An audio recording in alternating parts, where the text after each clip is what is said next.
मेरी आबरू लूट कर भी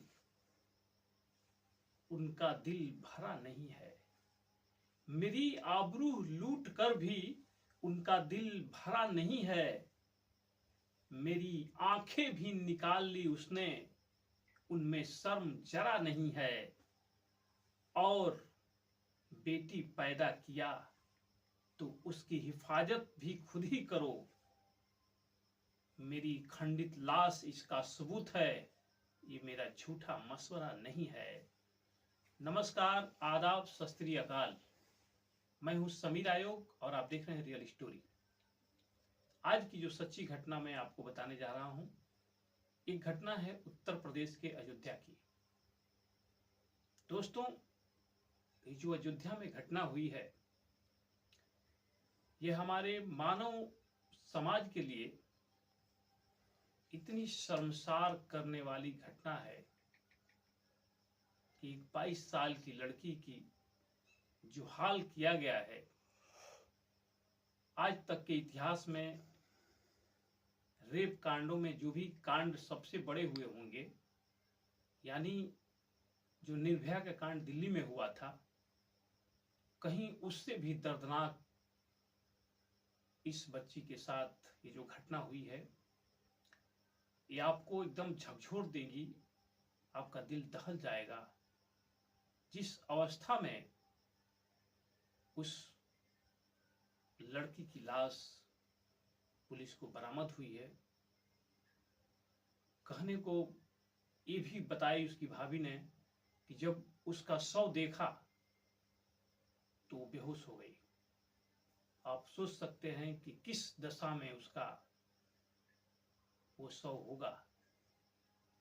दोस्तों, कहानी में आगे बढ़ें इससे पहले एक रिक्वेस्ट कि अगर आप चैनल में नए हो तो चैनल को सब्सक्राइब करिए और कमेंट भी करिए।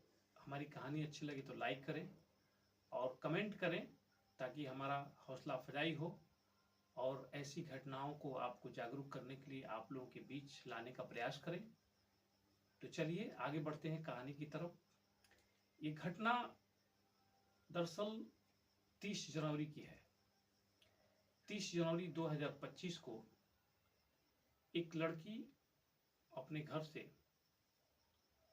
बगल में कहीं भागवत कथा हो रहा था, वहां सुनने के लिए गई हुई थी, लेकिन वो सुबह तक लौटती नहीं है।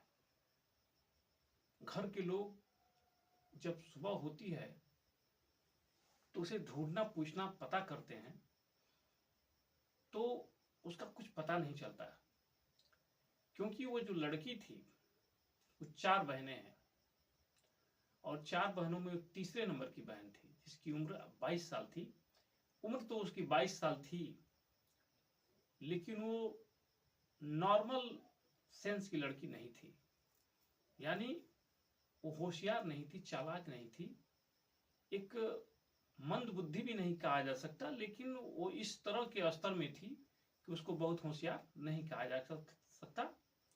थोड़ी नरम थी दिमागी रूप से, इसलिए ये जो उसके माँ बाप उसके साथ कुछ ज्यादा ही दबाव नहीं बनाया करते थे, तो जिद की होगी तो शायद वो भागवत कथा सुनने या वहां कुछ खाने पीने के लिए बट रहा था, वहां खाने पीने वो चली गई थी और घर के लोग शायद सो गए कि वो आ जाएगी, लेकिन ऐसा नहीं हुआ। और जब रात भर नहीं आई तो सुबह में सब लोग, उसके परिवार के लोग तलाशने लगे कि मेरी बहन कहाँ गई, उसका भाई भी, उसके पिता भी। लेकिन दिन भर तलाशने के बाद कहीं जब पता नहीं चला, अगल बगल में पूछने के बाद जब पता नहीं चला, तो उसके घर के लोग जो दर्शन नगर चौकी है वहां जाकर के उसकी गुमशुदगी की रिपोर्ट लिखवाते हैं कि हमारी लड़की कल रात से ही गायब है। पुलिस उतना सक्रिय नहीं होती, लेकिन ये घर के लोग, उस जो गांव के लोग होते हैं, वो शायद उसकी तलाश शुरू कर चुके थे। यानी 31 तारीख को रिपोर्ट लिखाई जाती है, लेकिन पुलिस की कोई कार्रवाई नहीं होती, इसलिए लोग जो है उसी दिन से ढूंढना शुरू कर देते हैं और उसका भाई और उसके साथी कुछ जब उसकी तलाश कर रहे थे तो उसके कुछ अंडरगारमेंट्स और कपड़े मिले थे, जिसे देख करके बड़ा भाई जो था वो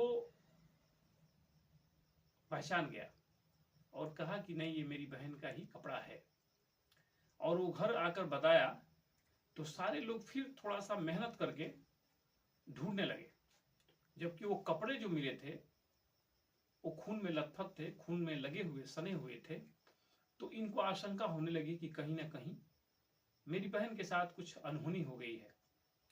फिर जब पुलिस को सूचित किया गया तो पुलिस के आने से पहले ही वहां कुछ लोग उस जगह तक पहुंच गए जहां उस लड़की की लाश थी।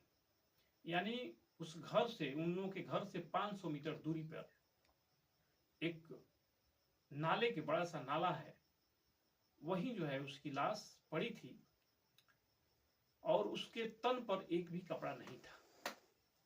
सारे कपड़े उसके तन से अलग कर दिए गए थे और उसके हाथ पैर को मोड़ करके बांधा गया था, यानी टूटे हुए थे हाथ और पैर। उसके चेहरे पर 20-30 निशान थे। उसकी गर्दन पर ब्लेड से काटा गया था। उसके सर के जो बाल थे उसको छील दिया गया था। उसको इस कदर की सजा दी गई थी मानो कोई इंसान नहीं बल्कि जानवर के साथ ऐसा किया जाता है। उसके प्राइवेट पार्ट्स में उसकी भाभी ने बताया कि जो शराब की बोतल होती है उसको ठूस दिया गया था। उसके कोई भी अंग बाकी नहीं थे जहां के जख्म के निशान नहीं थे। उसकी आंखें निकाल ली गई थी। तो सोचिए कि किस तरह उसकी लाश को छत बिछत किया गया होगा, कितनी तड़पी होगी वो लड़की। ऐसी मौत किसी को भी ना हो। ये सुनने के बाद किसी का भी दिल दहल जा रहा है कि कोई इंसान इतना वहशी कैसे हो सकता है। उसकी आबरू लूटी तो लूटी, उसकी जान ली तो ली, लेकिन उसके शव के साथ ऐसी दुर्दशा किसी ने नहीं देखी होगी। दोस्तों, इस घटना ने वाकई मानव समाज के लिए बहुत ही दर्दनाक मैसेज दिया है कि हम लोग कहाँ जा रहे हैं और हमारे अंदर जो मानवता है, हमदर्दी है, इंसानियत है, वो खत्म सी होती जा रही है। और ये हादसा एक और सीख देता है कि अगर आपकी बेटी है तो आपको खुद उसकी सुरक्षा करनी पड़ेगी, नहीं तो इस समाज और इस प्रशासन, ये सरकारें, ये नेता उसकी सुरक्षा की जिम्मेदारी नहीं लेते हैं। इसके बाद आपको खुद ही सावधान रहना होगा और अपने बच्चे और बच्चियों की रखवाली करनी होगी।